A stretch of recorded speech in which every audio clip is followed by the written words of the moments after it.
Hello and welcome to this last session in the Knowledge Hub on how to sell through live streaming.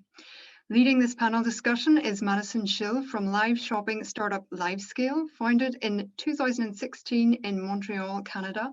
Livescale is positioned as the Western world's leading live shopping solution. Madison is joined by Samantha Dode, Vice President and Chief Marketing Officer at L'Oréal Canada. And we also have with us Kyla Marsh, who is the Consumer Brand Manager at Dermalogica Canada, where she oversees all direct-to-consumer initiatives. And lastly, we have here Bill Baker, who is founder and president of natural skincare brand Consonant Skin and Care. Thank you all for being with us here today. And Madison, I will leave the floor to you to give an overview of the growth of live streaming and of some of the trends that you're seeing in that area, just before the panelists share their experiences with the live streaming. Awesome, great. Thanks so much, Unag. I'm going to share my screen now as well so you can all see. I'll just make sure that everything is working. Technology is still very much a new thing to me, even a year and a half into this, but really, really great to have all of you here. And my objective today is to really kind of set the grounding framework for all of the amazing panelists to then kind of explain how they've innovated and gone further with the realm of live shopping. So one thing that we're seeing just on a global perspective from the beauty consumer space is that consumers are really kind of asking for more in this new and permanent shift to, more convenience, more contact, but in a virtual and, multifaceted way. So we know that brick and mortar now is sort of not becoming and not continuing to be that single place where people interact with the brand, but almost more of a museum for products in a way where you can kind of showcase, as in a commercial-like sense, that clubhouse for your brand. We know that e-commerce is booming. It's becoming that convenience store, the 24-hour convenience store for products. But a new guard of influencer is sort of setting the aspirations there. Internally here at Livescale, we call them the key opinion seller. And it's a really interesting topic, but we can really get into that in the few next slides as well. So what we're looking at is more of a phygital economy where physical and digital spaces are connected. We know that with traditional social media advertisements, it's a little bit in one pillar. And so what we're seeing from brands is a really holistic need and a way to be able to connect with their customer on a multifaceted level where they still feel like they're part of the experience no matter where they are. So what we're doing here at Livescale and in the live shopping world in general is sort of meeting brands where they are and providing a seamless solution that kind of combines all of the things that they're currently trying to do in one seamless integrated solution. And that is live stream video. It's becoming incredibly essential now for many beauty brands to have. Also, a seamless and beautiful e-commerce experience. So that integrated checkout is what live shopping is known for. And also brand ownership. With marketplaces, that the adoption of that for brands has been essential, but a lot of beauty brands now are really seeing the value in owning their own community and cultivating the insights and data that can come from that as well. So what we know when we look at live video is it's an incredibly powerful sales tool, but also a powerful tool for building community. We know that brands that engage in live video will have a 92% repeat viewership. So if someone tunes into a live shopping event a week from now, they're more likely to tune in again and again and again, which is amazing for relationship building. We also know that in China, which is a very, very key pillar of that live shopping growth curve, 62% of China's population engage with live shopping and live video on a weekly basis. And also 80% of consumers that are shopping online have asked personalized, engaged, relevant experiences be more available for them. That is the key reason to purchase and what will really get brands a lot of really great consumer buzz. So of course, though live shopping has become something that we may have heard a lot about over the past year and a half here in the West, it's a massive trend that has kind of been percolating behind the scenes for many, many years. Of course, in China, this is a trend and something that came to be because of the SARS pandemic many years ago, and now is a huge cultural pillar in the e-commerce space. In 2019, live shopping accounted for 9% of all of China's e-commerce revenue, and that moved to 11.6% in 2020. So it's a huge number when you consider the amount of e-commerce revenue coming from China. And here in the West as well, especially in the US and Canada, we have a lot of that see now, buy now know-how when it comes to QVC, the shopping channel, the home shopping network. All of those tools have sort of put into our minds and our psychology that see now, buy now, that infomercial mythology, and that is really paving the way for success with live shopping. Also, in Europe, we're seeing really rapid adoption in the past year as well. There's been over 20 European brands onboarded with LiveScale just this year. Also, we powered the very first live shopping shows in Italy, France, Spain, and the UK over the past 5 months. And so really the sky is the limit, and beauty is the category that is really leading the charge in this adoption as well. In the US, we've seen 99% year-over growth with live shopping amongst brands. So there's a lot of really cool things to be excited about. Some average statistics with live shopping as well are very powerful when you look to what that could be compared to with an e-commerce channel.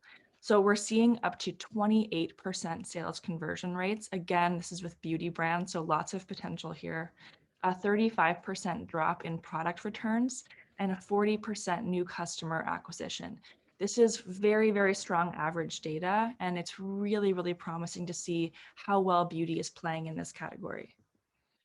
The big secret here, what we're noticing is the real catalyst to those kinds of KPIs, especially in China, and then as we move into the Western world, is integrated checkout. We're really distinguishing now as we kind of get more familiar with the phenomenon of live shopping, live streaming, all of this, the difference between live shopping and live commerce. Live commerce is more of live streaming while you shop, where they're kind of two isolated experiences still, maybe a video over a website, things like that.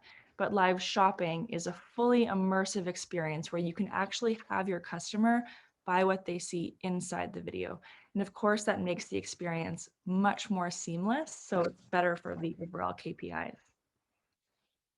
Again, as well, what we're seeing as being a really, really important factor for success with live shopping is engagement features, gamification. Of course, gamification will look very different in China from what it can look like here for the Western consumer, and that's expected. People here kind of want a bit more of a community focus, a bit more personalization, maybe a bit more of a luxury spin to things like that. But we're loving a live chat where you can actually talk to the brand founder personally. When in the world do you ever have that access? Also giveaways, polls, so many things that can allow you as a brand owner to really understand your customer exactly in that moment. It's a game changer for brands. And one thing as well, as we even go into the women's wellness space, even beyond topical skincare and makeup, there's a lot of really amazing things that you can do by leveraging the power of your community, by targeting micro moments, all of this. A women's health brand, Enfamil, recently launched in the UK as the very first women's brand to do so in the West. And it was very incredible. You're able to see again the pairing of a key influencer. We're noticing this is a very, very important combination, and someone internally to the brand called the key opinion seller. And this is someone that knows the products, knows the ingredients, knows the efficacy, and is able to close the deal. So it's a really, really cool combination. I'm going to play this video so you see a little bit about what the experience looks like, but it's really, really neat here. So you have an influencer on the left. This can work in makeup, skincare, all of this, talking about the products, explaining the use case, talking about how her family loves it and uses it at home. And then you have an internal key opinion seller who's the one providing the data, establishing that trust with your consumer, and kind of really being there to kind of close the loop. This is a formula that we've seen work very well in China and very well in the West. And it's something that brands can really use because you're leveraging your retail staff and the influencer community for a new and fresh format that builds community. The last thing that I would love to share is that what we're seeing for the future of live shopping is not only making big splashy launch events, but establishing unique, smaller, micro-targeted groups with your community where you can gather insights, you can learn more about your community, And you can have smaller, maybe 1 to few, maybe an 8-person private live shopping event. You're able to maybe talk about a new product launch, educate an influencer, or really just kind of make a community amongst your smaller geographics. So that's what we're seeing in the world of live shopping. And Samantha, I will let you take it away. Thank you very much, Madison. Good morning or good afternoon to everyone. Very happy to be with you today to talk about LiveScale. I think that when we first met with LiveScale and the team back in 2019 during L'Oréal Open Innovation Program, we immediately knew that it was a gem. There is a perfect match, I would say, between live shopping and beauty. It's entertaining, it's interactive, it's real, it's live, and it's shoppable. And very early on, we wanted to test it with one of our makeup brands, Urban Decay. And I think that the first show that was ever hosted at L'Oréal in Canada outside of Asia was in September of 2019. I also think that LiveScale is one of the fastest companies that managed at L'Oréal to start with the POC, proof of concept, and then move to a global agreement. And now LiveScale is also used in the US and also in our Western European countries. So I think that so far we've run hundreds of beauty events from skincare to makeup. We also tried fragrance, believe it or not, and I'm super excited because today we're going to launch our first hair care event with our premium hair care brand Kerastase. So I encourage you to go to the kerastase.ca website. It starts at 8 p.m. and it's going to be amazing. Thank you, Madison, for the slide on the results. We're already seeing great engagement for sure from our audience, and I think it's a new way.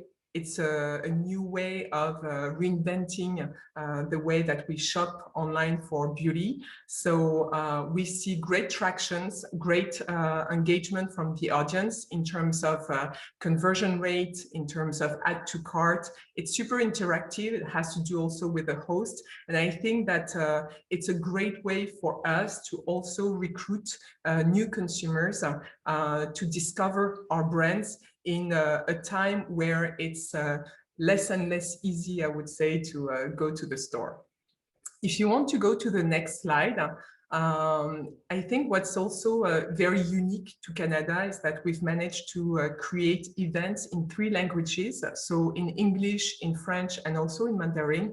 And this one that I wanted to feature, which is very dear to my heart, is a Lancôme event that we had last year for Singles Day, hosted with a Mandarin-speaking host.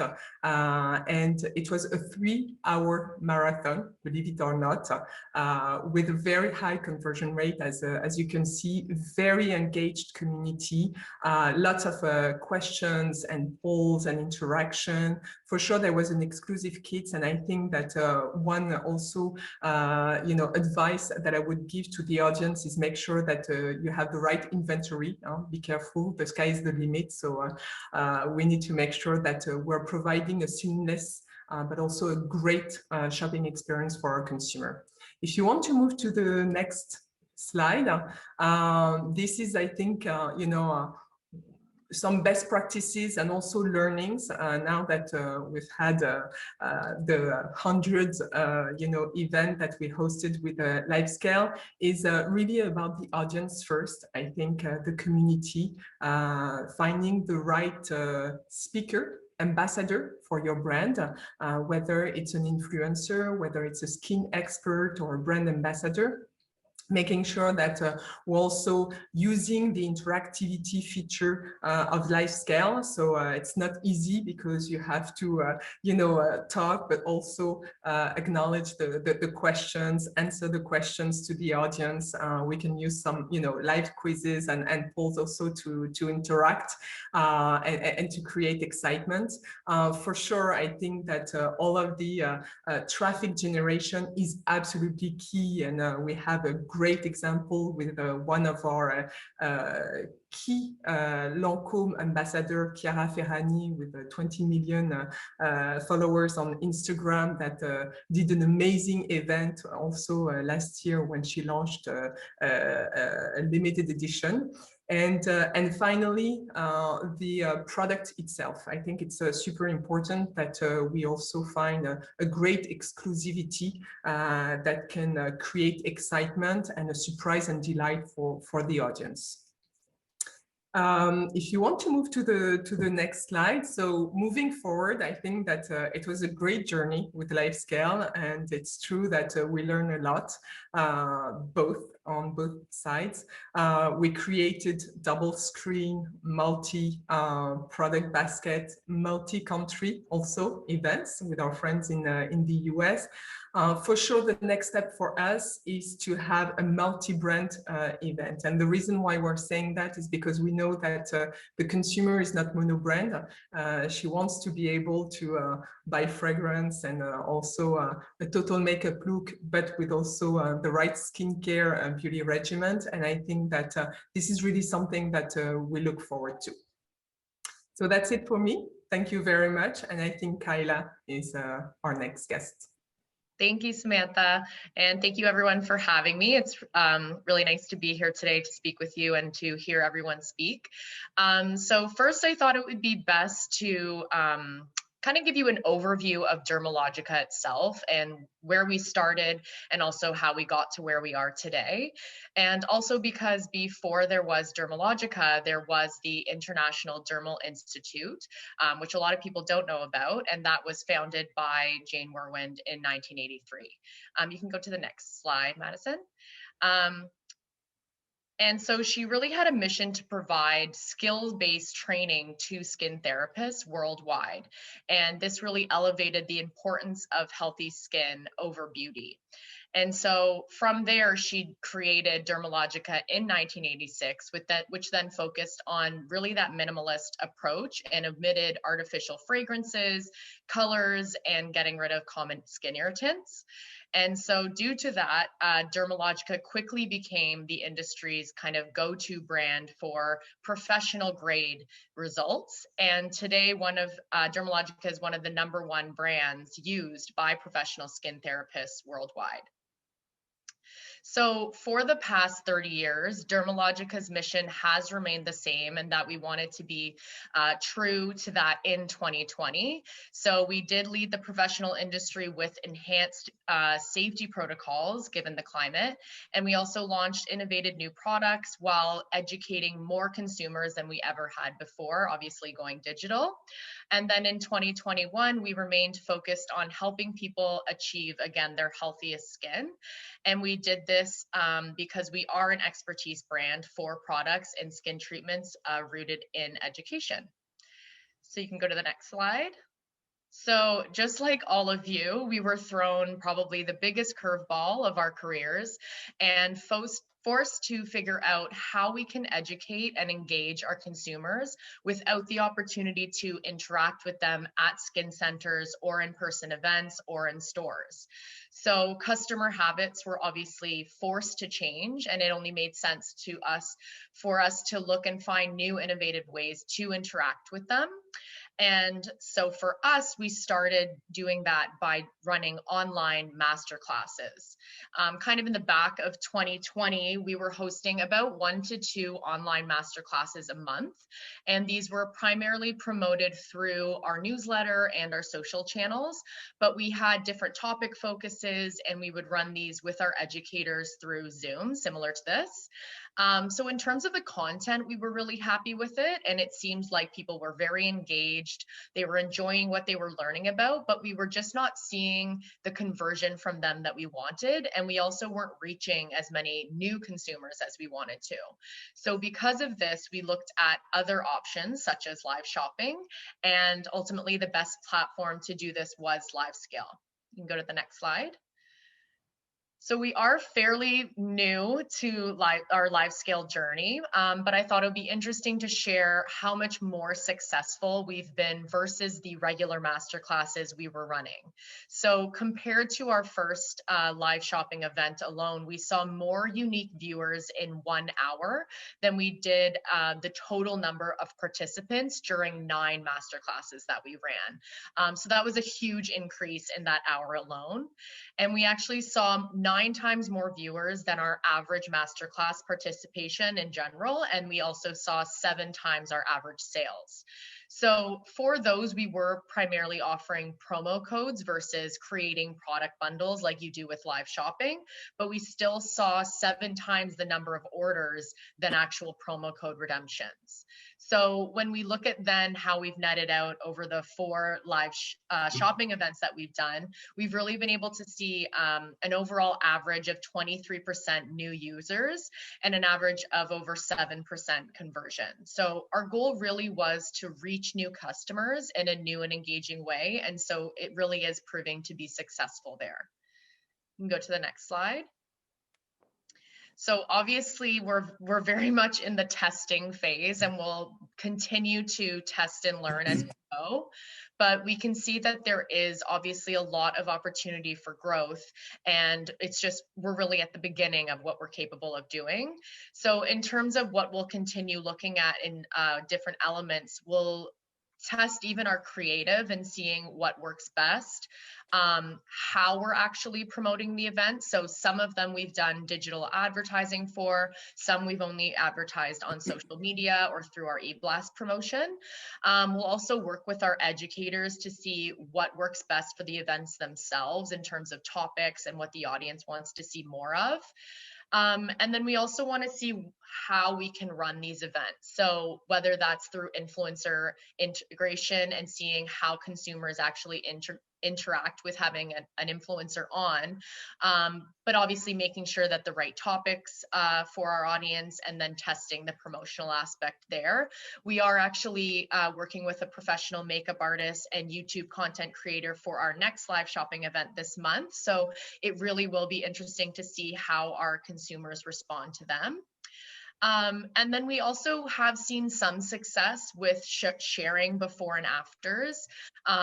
These are clinical trials that are extremely valuable, and they're something that we'll continue to utilize with live shopping, especially when it comes to new products.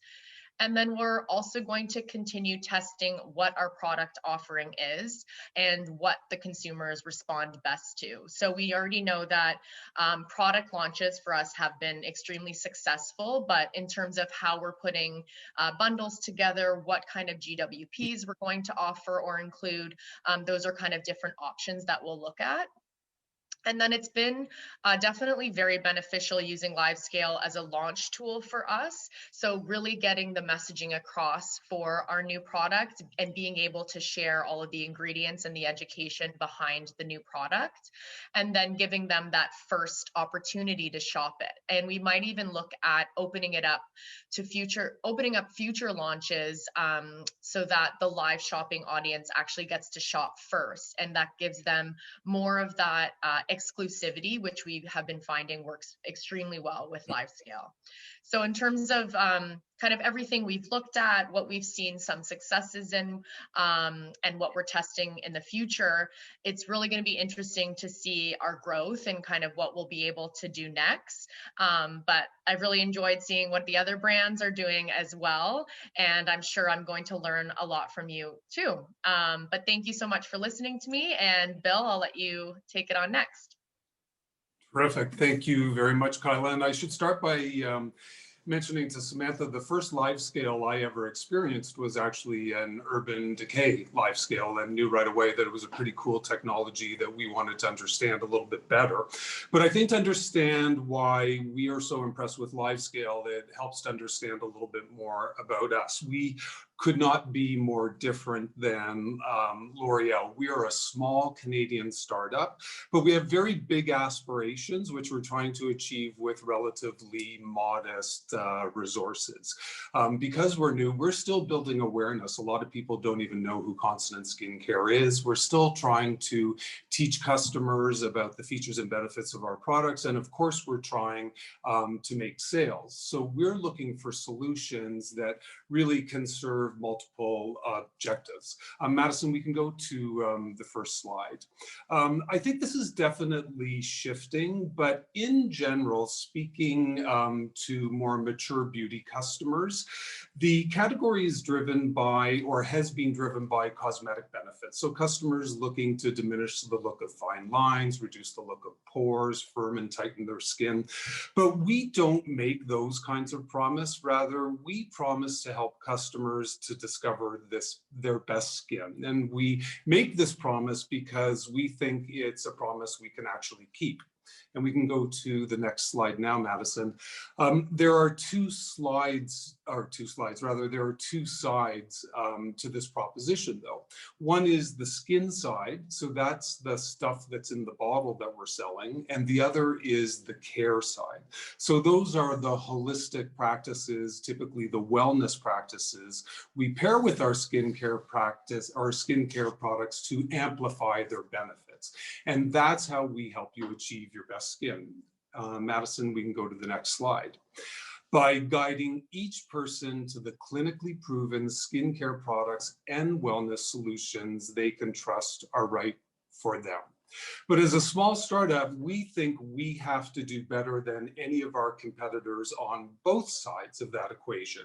On the skin side, we have 100% natural, ultra clean, clinically proven, high performance skincare products, which seems like a winning combination, but the truth is nowadays that's not differentiating. And if you take a look at most of the skincare brands that are being launched today, they would probably all say they're ultra clean, high performance, and probably even clinically proven. So you have to have something else. So that's why we lean into our care credentials. And we can go to the next slide now. When it comes to care, it seems like that may not necessarily be differentiating either these days, especially in the context of wellness, because you do hear a lot of brands talking about wellness. But for most of those brands, in our experience, that wellness is typically around mental health. But the fact is, there are actually 7 dimensions of wellness, and every one of those dimensions can affect your skin. So for sure, if you're stressed, that's going to show on your skin. But if you're not moving your body, if you're not eating properly, if you're not feeding your spiritual health, that can all show on your skin as well. And it helps when we can educate customers to understand that and deliver those plus care or the wellness side of that proposition to them. And if we go to the next slide, you'll see what our greatest challenge has been over the last year. The channel in which we love building community and educating, our bricks and mortar, we call them our discovery labs, disappeared last year. That 8% revenue we achieved last year was from January to March. So essentially our stores closed in the middle of March last year and have been closed ever since. And of course, the stores of the other retailers we work with have been closed as well. So it has made education really difficult. And we can go to the next slide now. Which is where LiveScale comes in, because it's allowing us not only to build community, and I mentioned that bricks and mortar is our favorite channel for building community because it's not the only channel in which we build community. In fact, we found some clever ways to build our community in every channel in which we sell. But what's really important to us, and I think this is the greatest challenge that all brands are facing today, and that is building an intimate community and scaling that intimate community. So we were able to achieve that intimacy in our stores, but we, of course, have a harder time achieving that just through digital transactions or through transactions with other retailers. And actually, Madison, we can go through to a couple slides.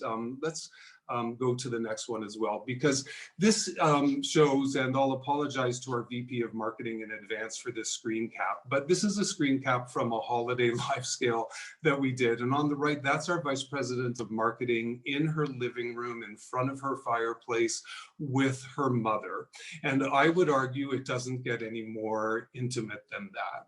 And in addition to being able to talk about skincare for young skin, skincare for mature skin, Christina and her mom were also able to talk about all the wellness practices that they bring to bear so that they can achieve their best skin. And you can see just from the comment that we've put up here on the slide, I joined late, lots of great info. People want to be able to view this after. We definitely know we connect with our customers through LiveScale. And in addition to the general benefits of, being able to transact on our own site, so we maintain and we own the data. It's a platform to allow us to test new products, new ideas, new bundles, new prices. It generates a higher margin for us than other channels, which of course is a small startup we appreciate as well. But quantitatively, it also delivers too. We're fortunate, we actually have a fairly high average basket, but our LiveScale average basket is almost 10% higher than our standard e-com basket.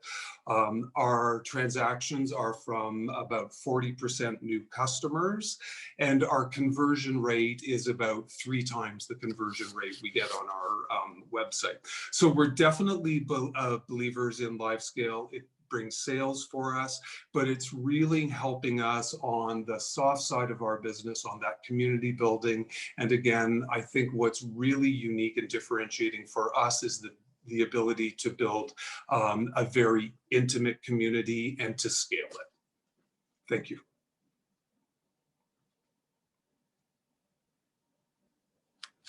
Okay, thank you for those presentations. They were very interesting.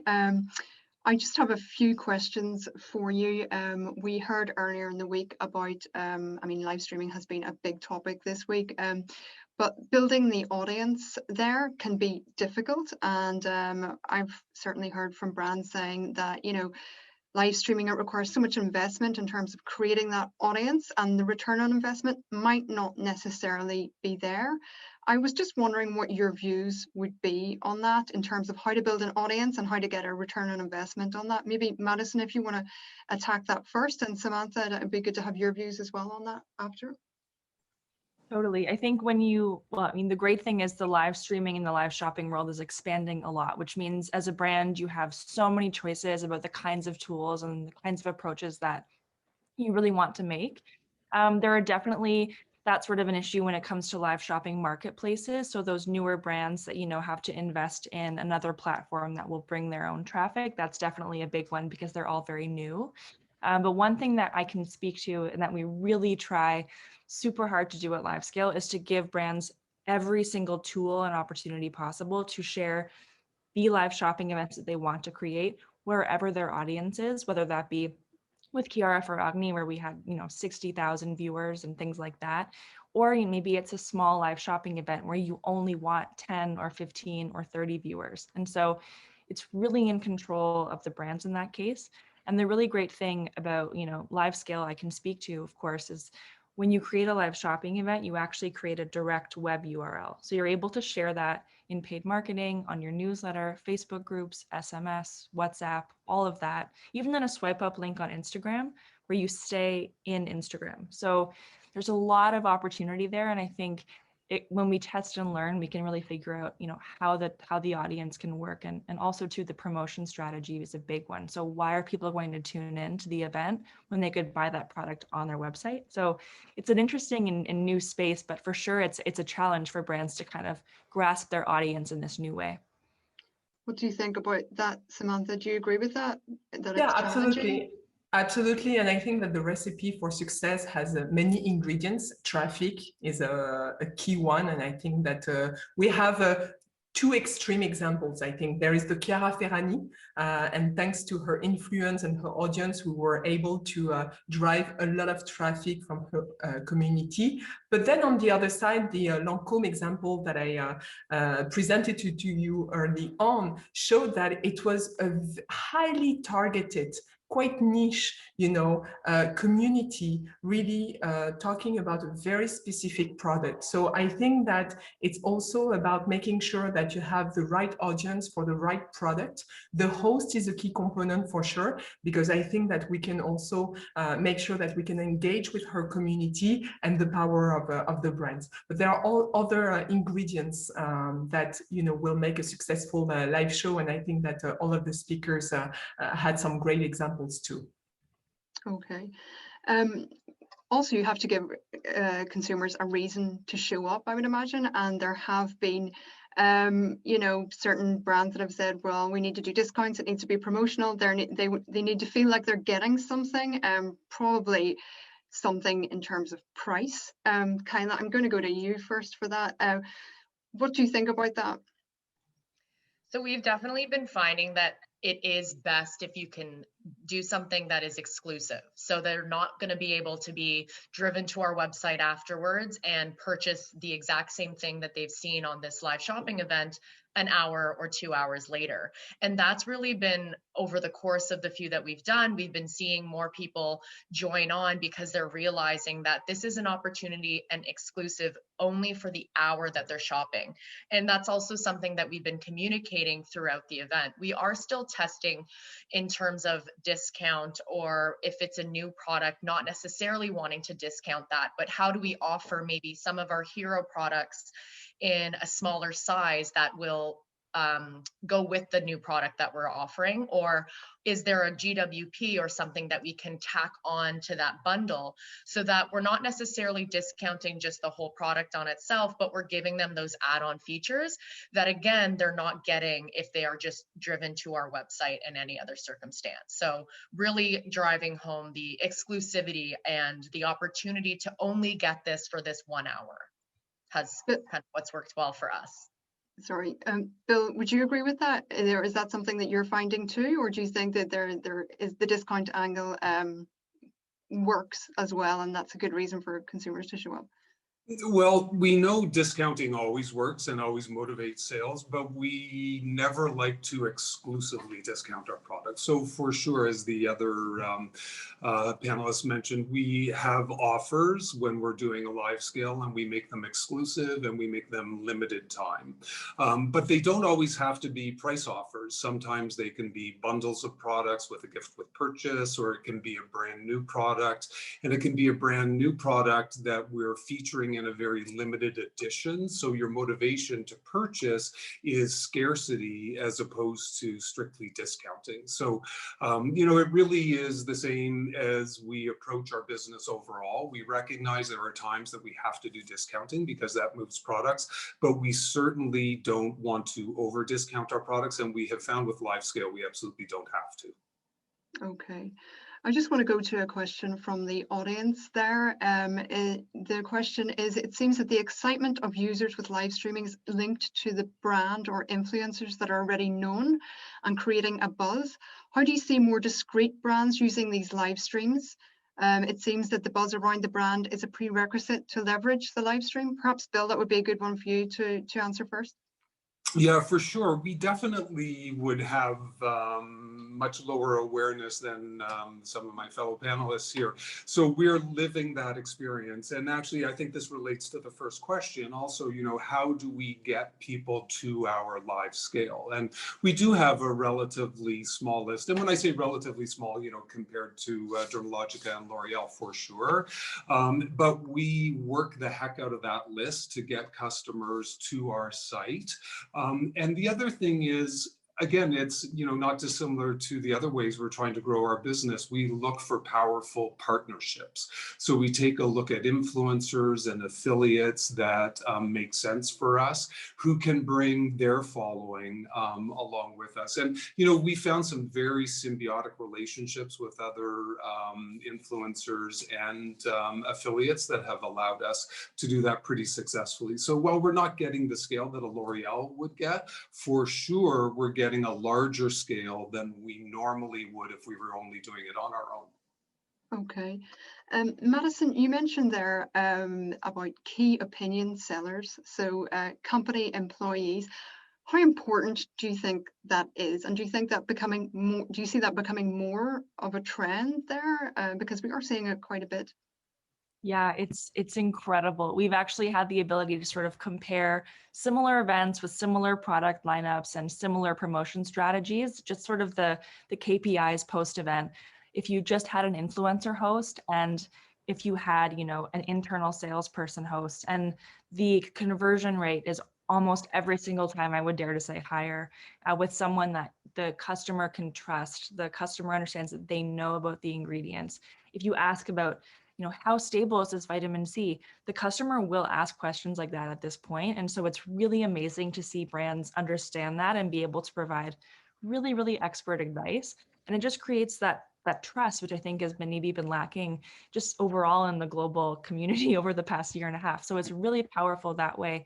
One way that we do see a lot of brands kind of tackle both, as Bill mentioned, it's really important to have that traffic and those eyeballs. So we've seen a lot of brands have a dual host system. So as Samantha mentioned, it's kind of a best of both worlds where you'll have the influencer there to be fun and cool and like bring her eyeballs, bring their traffic. But then you have the key opinion seller there having fun. You know, maybe they have experience with a shopping channel or a streaming network like that in the past as well, which we see quite a bit with Lancôme, for example. And they're there to close the deal. They're there to talk about the products, to say about the ingredients, and to just get people to buy. And customers really like that because you have the authenticity of the influencer intact, but you also have the expertise of the brand also intact. So it's a really nice combo for both. Okay, we have another question from the audience. Maybe Samantha, you could answer this for us. What do you see as the main differences in the live stream approach in different regions? For example, Europe versus the Americas versus Asia Pacific? I think that Madison clearly presented that in her presentation. It's true that when you're in Asia, in China, live streaming is part of your day-to-day life, and you have live streaming events every single day, and key opinion leaders, key opinion setters that are very well known. It's true that it's Western Europe or even in America's countries, it's still at its infancy. So we still have to educate consumers to this new form of discovering about a new brand, a new product. I think we should not undermine also the power of educating. It's a new way, the way we see it at L'Oréal, it's a new way to educate our consumers. We digitize the product education. We democratize also the expert advice. You were very right, Madison. Consumers are asking now very interesting questions, very targeted questions about certain ingredients. And I think that it's very important to be able to provide also this expertise, this education differently with the comfort of your home, being also focused on this very timely event, and also be able to buy the product directly from your screen. Can you see it really taking off in Western markets in the way it has done in Asia? I think that it's going to take some time. I think that the sky is the limit, but for sure, the way that we should look at it is, again, we're always trying to find the right way to reinvent the shopping experience. We manage also to target a new generation, a younger population that sometimes we have a hard time to expose to our brands, that don't necessarily go to the stores anymore, and have other ways of getting referrals from. And I think that the peer-to-peer is super important. This influence factor is super important. This works in Europe. It works in the North America. So this is where we need to really leverage the live scale streaming platform to maximize the influence. Okay. Another question from the audience, Kyla, maybe I'll go to you for this one. How do you moderate the questions from shoppers?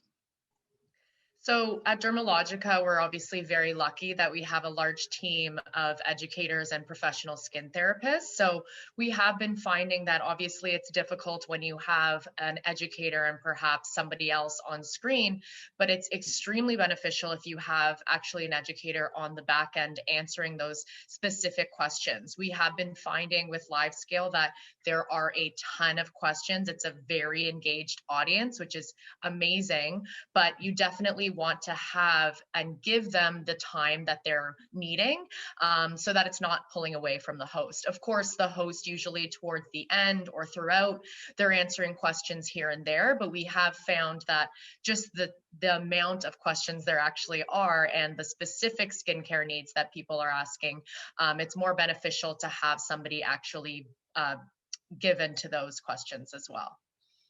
Okay. Another question we have here is how are influencers most commonly compensated?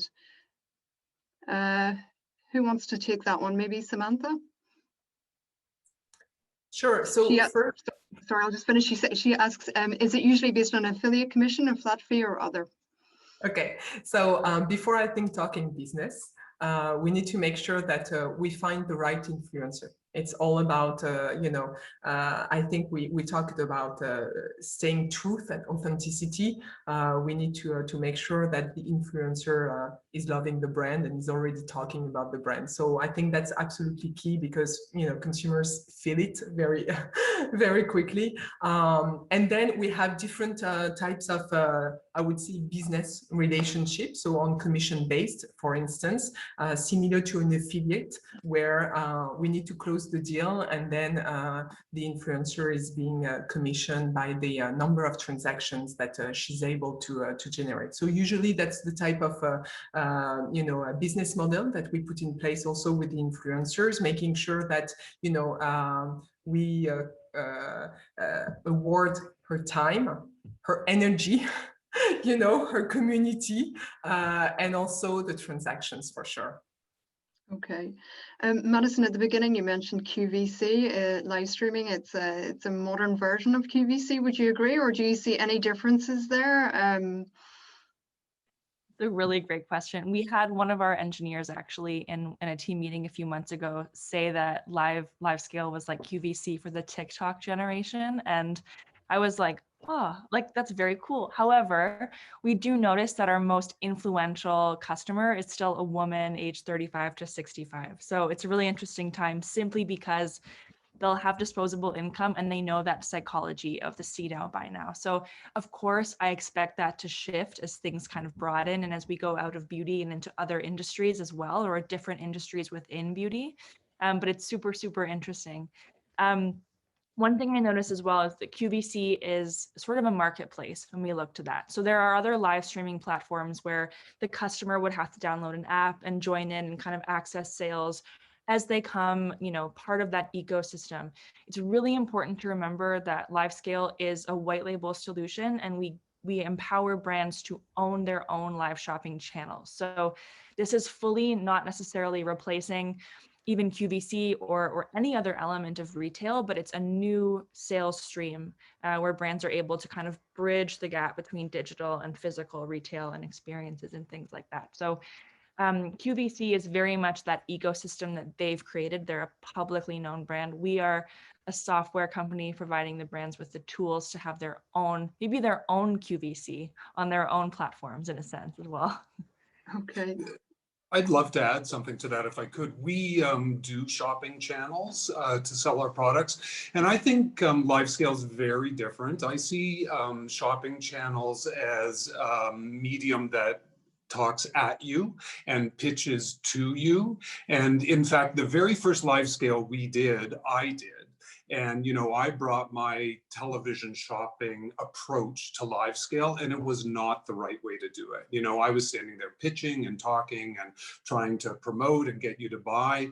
But then we had Christina, our VP marketing, do it, and it was very different. She had a conversation with the people that were following along. And as we've been talking about, the people that were following along were able to ask some questions and we were able to answer them in real time. So there was a real connection. So I just encourage anybody who's listening to this that might be thinking about this type of live shopping, don't be discouraged thinking it's the old-fashioned pitch at you QVC shopping channel kind of shopping. I feel like it's a very different experience for customers. It's a lot more interactive, basically. 100%. Yeah. Okay. Bill, I would just add there as well, even we've been finding at Dermalogica that when we tested kind of going the QVC route, where we really talked about the bundles more and talked about the price and really honed in on that, it was almost way too much. So we found that we weren't actually, although when you speak to the bundle itself every so often, you are seeing the increase in sales, but when you're overdoing it, which I find sometimes is similar to the QVC model, that becomes then too much for live scale.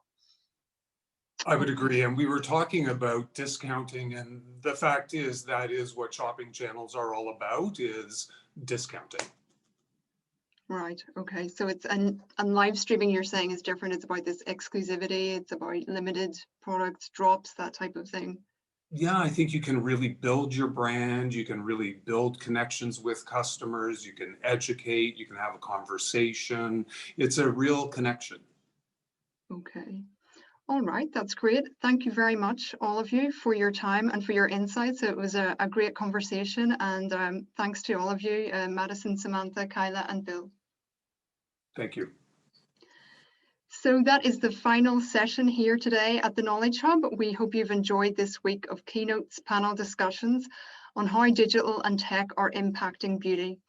We certainly feel there was a lot of interesting content and unique perspectives on how digital beauty and e-commerce will look in the future, and we hope that you can apply this to your business. A big thank you to all of our speakers for taking part and who have made this conference lineup so rich. Thank you also to our Platinum event and Knowledge Hub sponsor Lux Asia and our Knowledge Hub sponsor iClick, and to all our exhibiting partners whose support has been instrumental in helping us create this unique event. Special thanks also to our mainstream media partner Marie Claire and to our industry association partners CW, the Fragrance Foundation, Cosmetic Valley, and the Korean Beauty Association IBETA.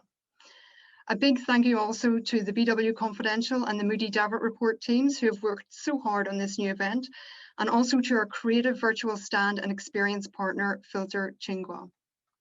This is the last day of the Knowledge Hub, but the Exhibition Hub is open all day Friday, so do stop by and see all of the interesting beauty tech solutions there on show.